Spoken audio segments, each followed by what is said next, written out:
आपण आता थेट नागपुरात जातोय। नागपुरात आमचे सहकारी प्रतिनिधी या निमित्तानं जोडले गेलेले आहेत। विषय आहे राज्याच्या हिवाळी अधिवेशनातला आणि तो सुद्धा हिवाळी अधिवेशनामध्ये जे विषय गाजतायत त्या संदर्भातला।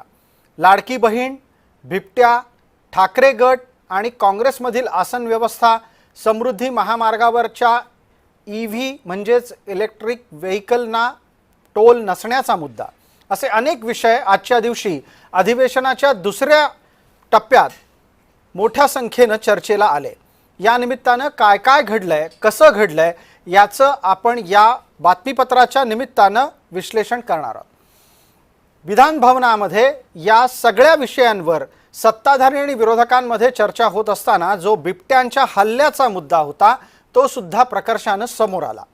बिबट्याच्या हल्ल्याच्या अनुषंगाने शरद सोनवणे नामक आमदाराने तर चक्क बिबट्याचा वेशच परिधान केला आणि थेट विधान भवनापर्यंत धडक मारली।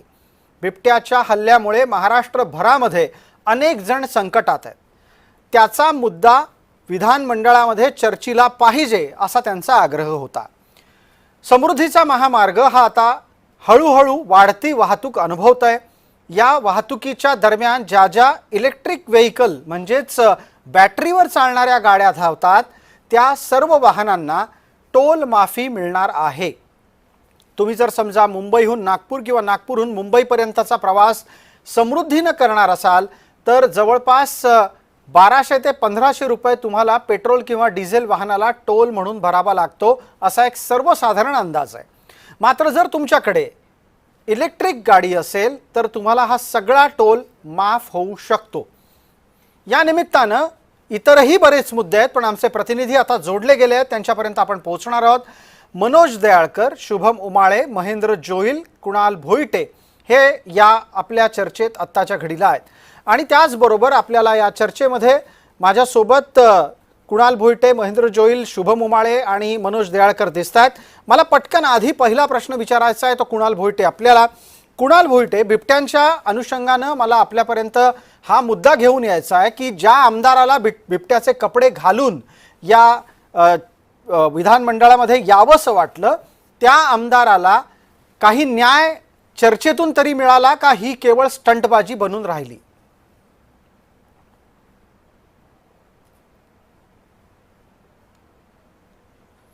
काही तांत्रिक कारणांमुळे कुणाल भोईटे यांच्यापर्यंत पोहोचायला अडचण येते असंच दिसतंय। लाडक्या बहिणींचा मुद्दा आता आपण पटकन एकदा चर्चेला घेऊया, कारण गेल्या काही दिवसांपासून आपण सरकारच्या वर्षपूर्तीच्या निमित्तानं होणाऱ्या चर्चा ऐकल्या असतील तर त्यात आपल्याला लक्षात आलं असेल की ज्या लाडक्या बहिणींना 1500 रुपये मिळतात त्यांना 2100 रुपये कधी देणार असा प्रश्न सातत्यानं उपस्थित केला जातोय। महायुतीच्या सरकारला वर्षपूर्ती झाल्याच्या नंतर या निमित्तानं पुन्हा एकदा पवार गटाचे आमदार आणि पवार गटाचे माजी प्रदेशाध्यक्ष जयंत पाटील यांनी हा प्रश्न उपस्थित केलेला आहे। आपल्या सोबत महेंद्र जोईल आहेत। महेंद्र जोईल, माझा आवाज येतोय आपल्याला? नक्कीच प्रसाद सर। लाडक्या बहिणीला 2100 रुपये लवकरच मिळतील असं महायुतीचं सरकार सांगत असताना हा मुद्दा पुन्हा पुन्हा विरोधक काढतायत की 1500चे 2100 होणार कधी? राज्य सरकारला तसं करणं शक्य आहे का? सरकारच्या अंतस्थ सूत्रांची काय माहिती आहे?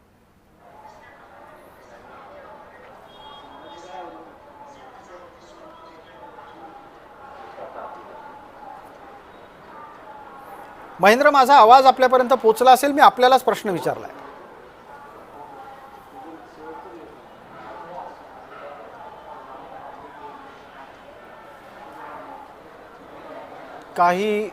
काही तांत्रिक अडचणी अजूनही आहेत असं लक्षात येत आहे। मला वाटतं हा मुद्दा घेऊन आपल्याला शुभम उमाळे यांच्यापर्यंतही जाता येईल। शुभम, आपल्याकडे उत्तर असेल। विरोधक सातत्यानं 2100 रुपये करा करा करा अशा पद्धतीनं लाडक्या बहिणीचं अनुदान वाढवण्याचा आग्रह का धरतायत? शुभम,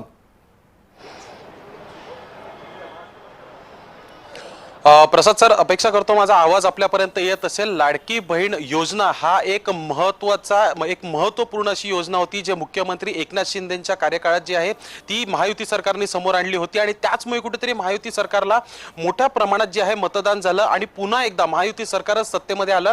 पण मात्र सत्तेमध्ये आल्यानंतर मुख्यमंत्रीपदी देवेंद्र फडणवीस होते, उपमुख्यमंत्री एकनाथ शिंदे आणि अजित पवार अशा पद्धतीने शपथ समारंभ जो आहे तो महायुती सरकारचा झाला होता आणि त्यानंतर मंत्रिमंडळ स्थापन झालं। सातत्याने सांगण्यात येतं विरोधकांकडून की लाडकी बहीण योजना ही बंद करण्यात येणार, पण ती मात्र बंद तर होत नाहीये आणि सत्ताधारी नेहमी सांगत असतात की लाडकी बहीण योजना ही सतत सुरू राहील, आम्ही आमच्या लाडक्या बहिणींना नाराज करणार नाहीत आणि त्याचे पडसाद जे आहेत ते आज वर्ष झाल्यानंतर देखील या अधिवेशनामध्ये देखील दिसून येत आहेत की लाडकी बहीण योजनेमुळे कुठेतरी देवेंद्र फडणवीस हे कुठेतरी सतत जे वर्षभरापासून आरोप होत आहेत त्यावर भडकले देखील होते। महत्त्वाचा प्रश्न उपस्थित होतो की लाडकी बहीण योजनेमध्ये आता प्रत्येक पात्र महिलेला 1500 रुपये मिळतात, 2100 मिळणार की नाही मिळणार। शुभम मध्ये यासाठी थांबवतोय कारण आपल्याला लक्षात आलं असेल गेल्या काही दिवसांपूर्वी, म्हणजे खरं तर अतिशय नीट आणि स्पष्टपणे मांडायचं असेल तर विधिमंडळाचं अधिवेशन सुरू होण्यापूर्वी जी सत्ताधाऱ्यांची पत्रकार परिषद होते त्यामध्ये महाराष्ट्राच्या मुख्यमंत्र्यांनी कबुली दिली की राज्याची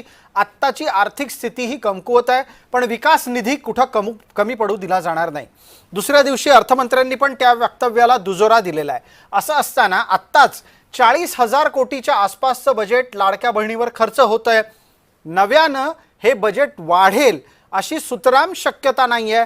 तुमची माहिती काय सांगते? राज्याच्या तिजोरीमध्ये तितके पुरेसे पैसे असे दरमहा लाडक्या बहिणींना देण्यासाठी आहेत का, की आता 40,000 कोटीची तरतूद करणं, तजवीज करणं हे सुद्धा एक आव्हान आहे? काय म्हणाल शुभम? अर्थातच 41,000 कोटी इतकी तरतूद जी आहे ती दर महिन्याला होत आहे आणि दर महिन्यात एक वेगळा खर्च होत आहे लाडकी बहीण योजनेसाठी आणि अशामध्येच समजा ही रक्कम 1500 वरून 2100 वर गेली तर एक मोठा ताण येताना दिसून येईल, कारण की विश्वसनीय सूत्रांकडून अशी खात्रीलायक विश्वसनीय सूत्रांकडून माहिती मिळत आहे की लाडकी बहीण योजनेचा ताण जो आहे तो इतर विकास कामांसाठी जो आहे नीती उपलब्ध नसते। अनेक विकास कामं जी आहेत बिलकुल यातला एक मुद्दा पटकन घेतो शुभम, वेळेची मर्यादा असल्यानेच आपल्याला थांबवतो। एक पटकन छोटा मुद्दा आहे, मला केवळ आणि केवळ 1 मिनिटामध्ये उत्तर द्या। लाडक्या बहिणीच्या योजनेमध्ये बोगस लाभार्थ्यांचा जो मुद्दा येतो सातत्यानं, त्यांच्या माध्यमातून गरज नसताना गरज नसलेली लोक पैसे घेऊन जात आहेत, याच्यावर उत्तर काय? अर्थातच ज्यांनी आतापर्यंत पैसे घेतलेले आहेत त्यांच्याकडनं काढण्याचं काम हे सरकारकडनं होतं का हे देखील पाहणं महत्त्वाचं असेल। आणि आदिती तटकरे जे त्याच्या मंत्री आहेत ते त्याच्यावर वॉच ट्यून आहेत आणि लवकरच काहीतरी नवीन तोडगा देखील यावर निघणार आहे असं देखील समजून येत आहे। आतापर्यंत अनेक असे बोगस जे लाडके बहीण योजनेचे पात्र बनून काही पुरुष असतील किंवा काही सरकारी कर्मचारी असतील त्यांनी तर पैसे घेतलेले आहेत, पण मात्र त्यांना त्याच्यावर दंड देखील होणार आहे, कारण की जो ताण वाढलेला आहे तो कमी करण्यासाठी दंड देखील माफ करा, मला वेळेच्या मर्यादेमध्ये आपल्याला हा विषय चर्चेत असतानाही आटोपता घ्यावा लागतोय।